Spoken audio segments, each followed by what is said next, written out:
in color. The continuing story of Peyton Place.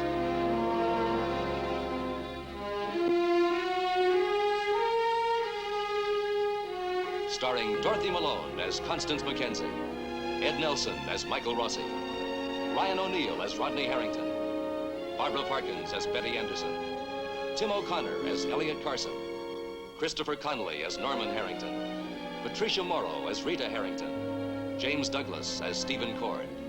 Peyton Place is brought to you by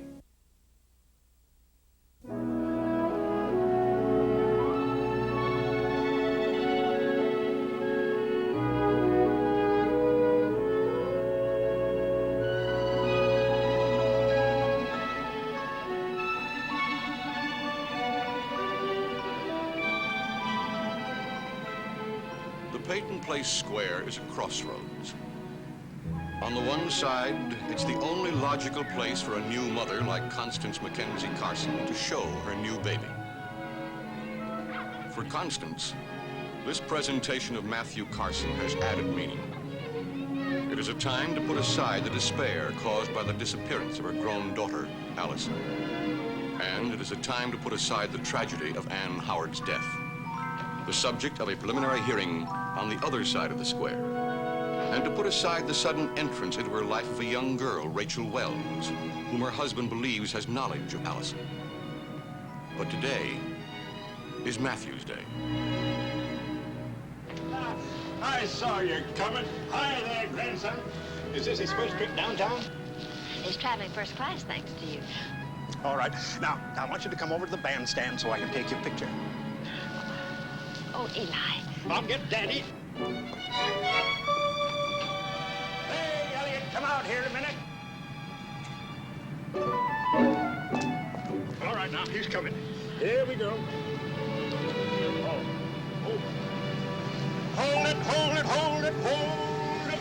Mr. Carson, you're holding up the traffic. Well, sure I am. For my grandson. Hold it now. All right. Hi there, Matthew. I get it. You know, this white bandstand will make a nice contrast to the color. There'll be good shadows, too. When did you get to be such an artist with a camera? Ever since I found a subject that's worth the film. Now, let me place the buggy, please. There we go. Round and round. Yeah. Now we can get you. And Constance, I'd like you right here. Yeah. Now, let's see. Newton, you go play on the other side of the park. Go on now. That's the bad side. It's a public park, Dad. Elliot, I want you on Constance's left, behind the buggy there. Okay, Newton, we'll take your picture a little later, all right? Okay. Elliot. You can't push kids around like that. Dad, they've got some rights, you know. I want you on Constance's All left. right, all right, all right. Boy, oh, boy.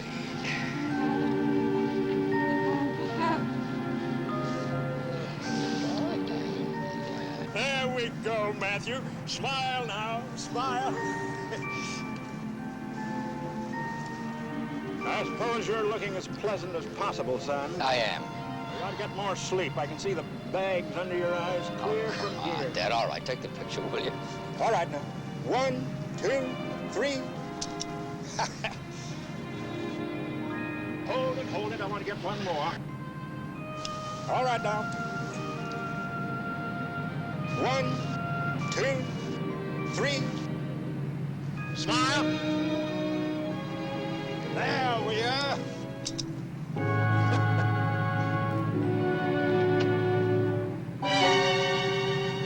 All right. Now, I want one more of the three of you, and then I want some of Matthew alone.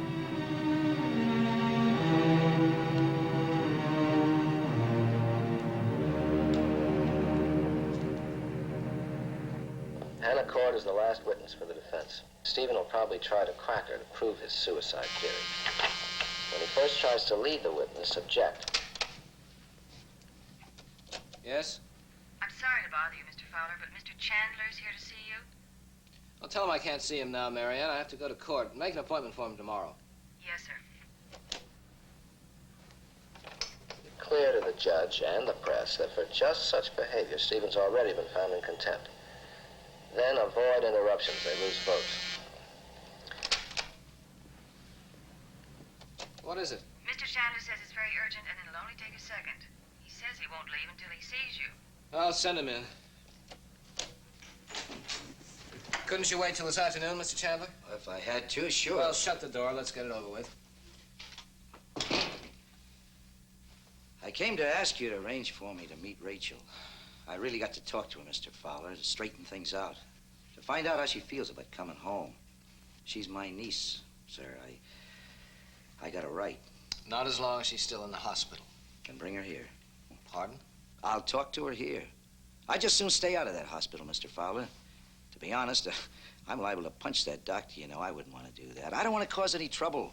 But I got to see my niece.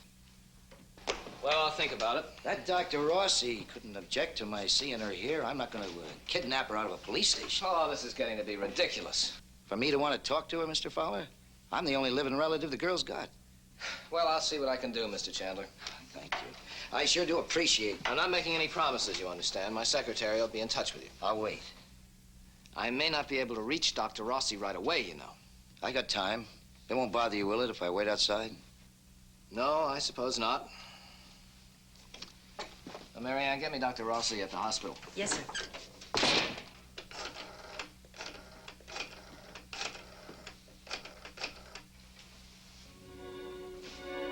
Could you point me to the nearest barbershop, miss? Oh, 2 blocks to your right, 1 to your left. Thanks. Dr. Rossi, please.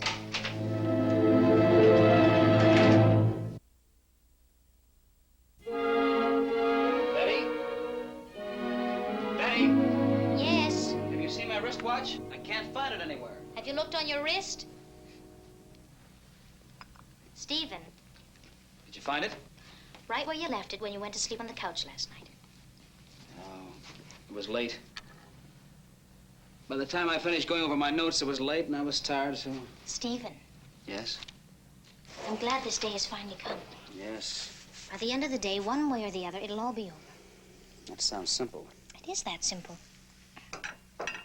Are you saying it doesn't matter? I'm saying that the moment it's over, your life can begin. Even if the decision goes against me? Yes. Darling, there'll be no place to go but straight ahead. Must be nice to be detached from reality. I am talking about reality. Once and for all, you'll be rid of that weight you've been carrying around. Do you think it's going to stop just like that? Of course, why not? I can't control it, Betty. I've never been able to control it. Stephen, what you had to say to Martin Peyton injured your prestige and your pride. But you said it, you got it out of your system. Now, what you say to your mother today will be just as costly. But then that'll be over and done with, too. Almost 30 years of resentment? Stephen, you can control it. You must. Oh. Darling, we can begin this afternoon. We can get a house of our own. We can live our own lives. That's what's important, isn't it? Yes. You don't sound very convincing.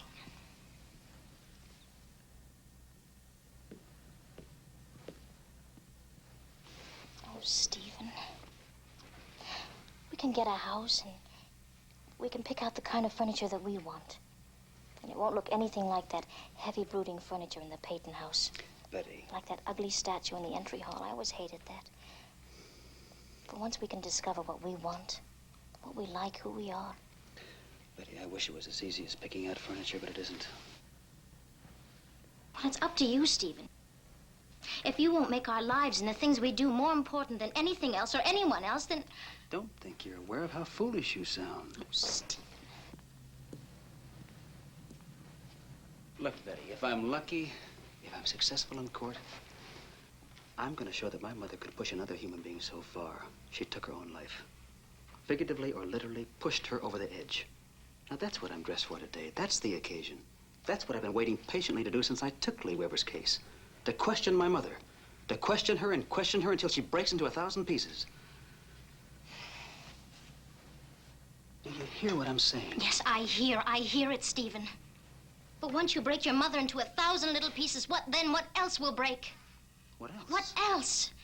It's not only going to be your mother who's broken. We're going to have to put all those thousands of little pieces together again. Well, will you help me? When you pounded your mother today, you're going to feel every blow yourself. Will you help me afterwards? Will you help me, Stephen? Because I'm going to feel every blow, too, so will you help me afterwards?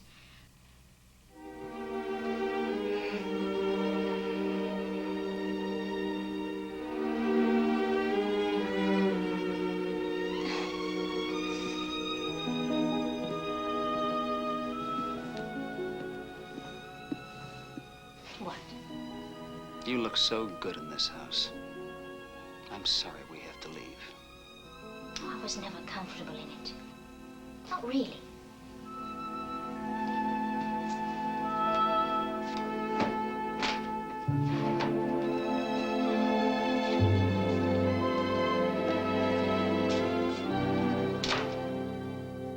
How much longer are you going to be, Rod? Just another minute. Good, you're both here. I left messages all over the campus for you. How are you, son? Fine, Dad. What's up? I think we should all go to court together. We're a family, so we should go together. What's the point? I think the occasion calls for us to make an appearance as a family. The occasion? Whatever you want to call it. I think we have a general idea of what's going to happen today. Martin Peyton's name is going to be smeared. Are you concerned, Dad? I pity him, yes. And you think if we go to court as a family, we'll prove to the town and Martin Peyton that we're united against him, right? Rod. Well, that's all the reason for the togetherness, isn't it? Are you afraid your grandfather will think less of you if he sees you sitting next to me in court? Are you testing me, Dad? You have to admit, Dad, that it's not very often we have the honor of your company. Well, I'm not going to force you to go with me, and I certainly am not going to apologize for making a simple request. Listen, Dad, I'll tell you something. I will go with you. But I want you to know one thing. I'm not taking any sides against my grandfather. All right, I understand, Rod. Norman? Sure, I'll go. But it's kind of strange. I mean, with Hannah being on the witness stand and her son Stephen asking all the questions, and here we are going together. It's kind of like we're going to a funeral. Maybe Martin Peyton's. Let's go, please.